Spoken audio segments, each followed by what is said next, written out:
Hello বন্ধুরা, তোমরা সবাই কেমন আছো? আশা করছি খুব ভালো আছো। তো আজকে আমি শিবের মাথায় জল ঢালতে যাব। তো স্নান করে রেডি হয়ে গিয়েছি, বেরিয়ে পড়বো এবার। তো আমার ফুল লুকটা দেখো তোমরা।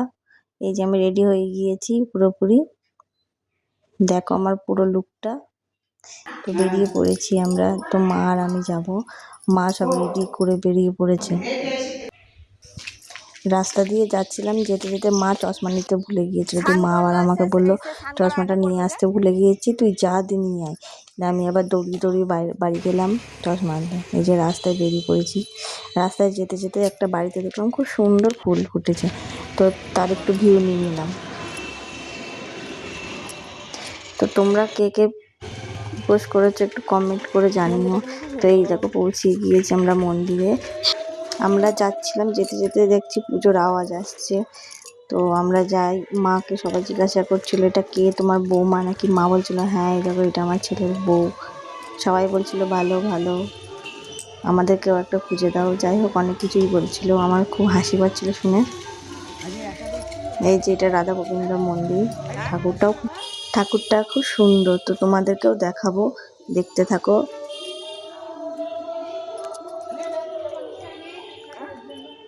যে শিব মন্দিরে চলে এসেছি আমরা, পুজো করবো। মা আমাকে দেখিয়ে দিচ্ছিল যে এটা কর, এইভাবে কর। আমি প্রথমে ঘি লাগাচ্ছিলাম, মা বললো যে আরো বেশি করে দে। তো বেশি করে লাগিয়ে দিয়েছি টেনে। ঘি দিলাম, মধু দিলাম। সবাই বলে শ্রাবণ মাসে নাকি সবুজ চুড়ি পরতে হয়, তো আমিও পরে নিয়েছি। আমার মতন তোমরা আর কি কি পরেছো একটু কমেন্ট করে জানিও।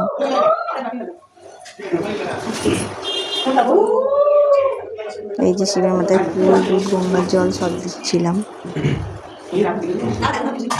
মা আমাকে বারবার বলছিল ক্যামেরা দিকে টাকা, ক্যামেরা দিকে। আমি বলছি না, আমার ক্যামেরা দিকে না টাকালেও হবে। তাই থেকে ক্যামেরাটা রেখে দিয়েছিলাম। কি করবো, কেউ ধরার লোক ছিল না। তাই আর যে ঠাকুরমশাইটা ছিল, সে ঠাকুরমশাইটা খুব ভালো, দাদুটা। তো প্রণাম করে নিলাম, ধূপকাঠি ধরাচ্ছিলাম। ধূপকাঠি রাখবো, মা পুজো দিচ্ছে। প্যাকেটটা কাটতে পারছিলাম না, ওই জন্য দাদুকে বললাম, দাদু তুমি প্যাকেটটা কেটে দাও। ধূপকাঠি প্যাকেটটা কেটে দিল, দিয়ে ধরাচ্ছিলাম। ধরতে চাইছিল না, কারণ মোমবাতিটা দুধের মধ্যে পড়ে গিয়েছিল।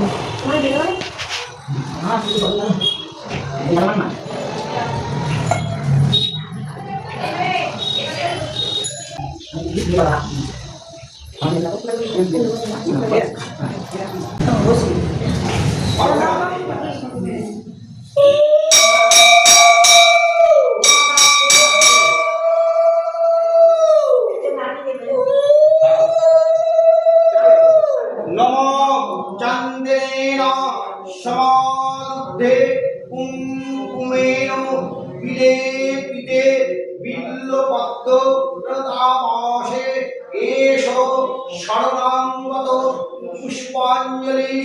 নমঃ শিবায় নমঃ। ওম নমঃ শিবায় নমঃ। ওম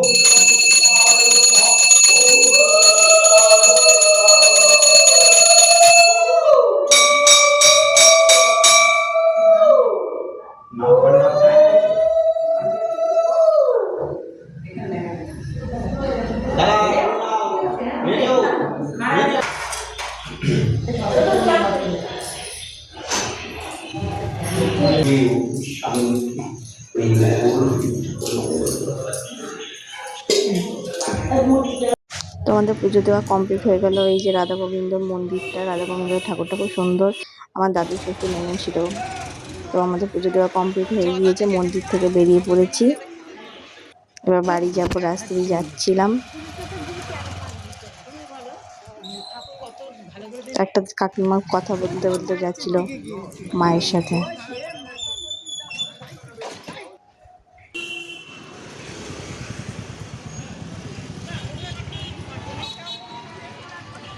আবার পরের সোমবারে জল ঢালতে ওই যে বাড়ি চলে এসেছি।